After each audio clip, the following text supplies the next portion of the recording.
dessine ce que j'aimerais voir, je pense, comme plein d'artistes.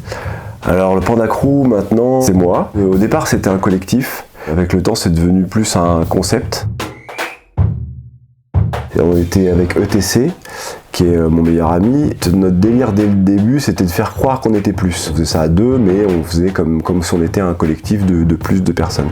Et après, petit à petit, lui, il s'est arrêté de dessiner. J'ai continué tout seul, parce que sinon ça s'arrêtait. Donc j'ai continué à entretenir cette espèce de collectif fictif, avec différentes signatures, différentes entités, différents styles, tous au service du Panda Crew, quoi. Ça me permet de pas dire jeu, et d'apporter différentes choses.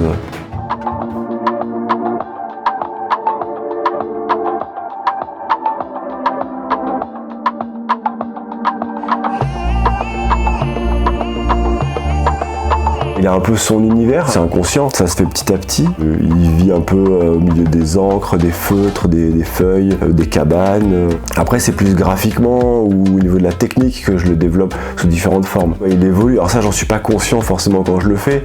Il est plus posé qu'avant par exemple. Au début il y avait beaucoup de sourcils froncés, un peu des poses un peu hip-hop énervées. On les retrouve de moins en moins.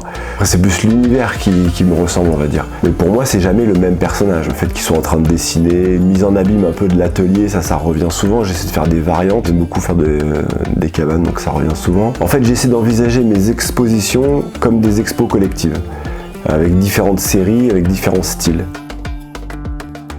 Encadré, ça veut dire que c'est fini. Moi, après la vente, j'ai mis très longtemps à y venir. J'avais beaucoup de mal à vendre mes dessins au début. Ma première expo à La Réunion, rien n'était à vendre. Et maintenant, ça va. Maintenant, je sais que quand je fais un dessin, potentiellement, je vais m'en séparer. Enfin, c'est même mieux parce que j'en fais beaucoup. Et par contre, je me rends compte qu'il y a des dessins que je fais traîner exprès très longtemps pour les garder.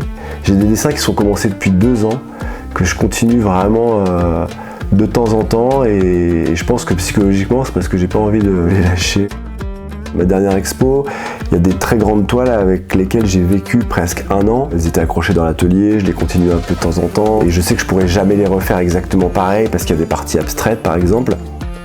Quand tu les vends, ça fait un petit quelque chose, mais en même temps t'es content aussi que ça plaise à d'autres gens.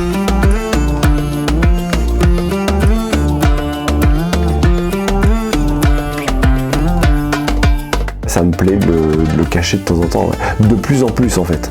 Je le réduis, même il prend de moins en moins de place sur mes dessins.